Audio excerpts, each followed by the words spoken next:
বলছি আজকে এখানে কি অনুষ্ঠান উদযাপন হলো এবং হচ্ছে গিয়ে কতটা এই অনুষ্ঠান আজকে হাট তৃতীয় বৎসর চলছে। আর এটা হচ্ছে কার্গিল বিজয় দিবসের অনুষ্ঠান।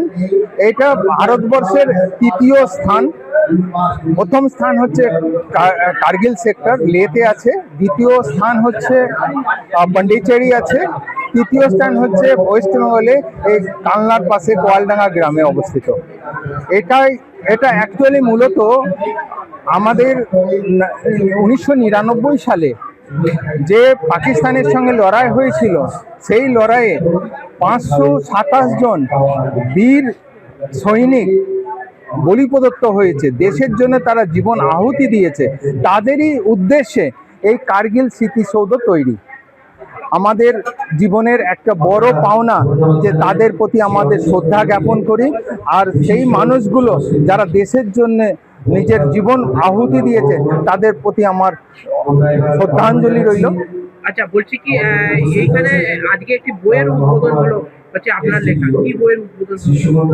কার্গিল হিরোজ বইটা উদ্বোধন হলো, যে বইটি হচ্ছে 3টি ভাষাতে লেখা, ইংলিশ, বেঙ্গলি অ্যান্ড হিন্দি।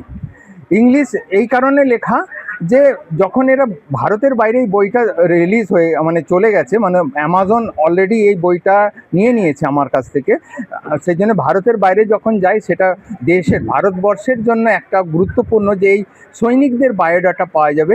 সেই সৈনিক কিভাবে দেশের জন্য নিজে লড়াই করেছে, দেশকে রক্ষা করেছে, দেশের সুরক্ষার জন্য সে চিন্তা ভাবনা করে নিজের জন্মভূমিকে রক্ষা করেছে, সেটা ইংরেজিতে বলা যাবে।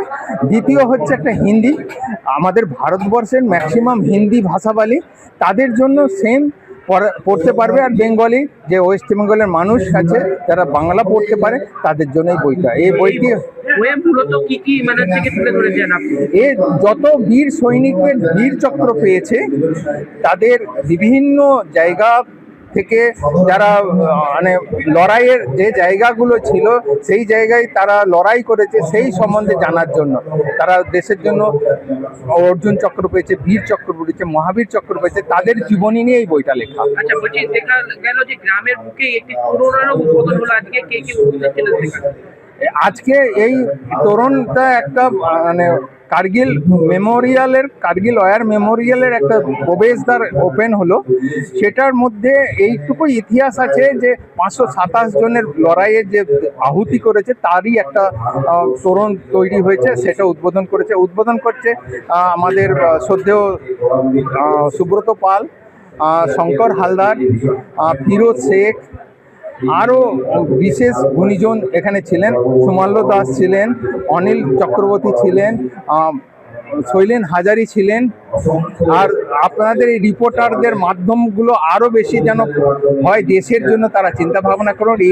একটা সবচেয়ে বড় উদ্দেশ্য হচ্ছে যে মানুষ জাগৃতি হোক দেশের জন্য, মানুষের জন্য, মানুষের পাশে দাঁড়ানোর জন্য। কি নাম আপনার? আমার সাব মেজর নরেশ চন্দ্র দাস।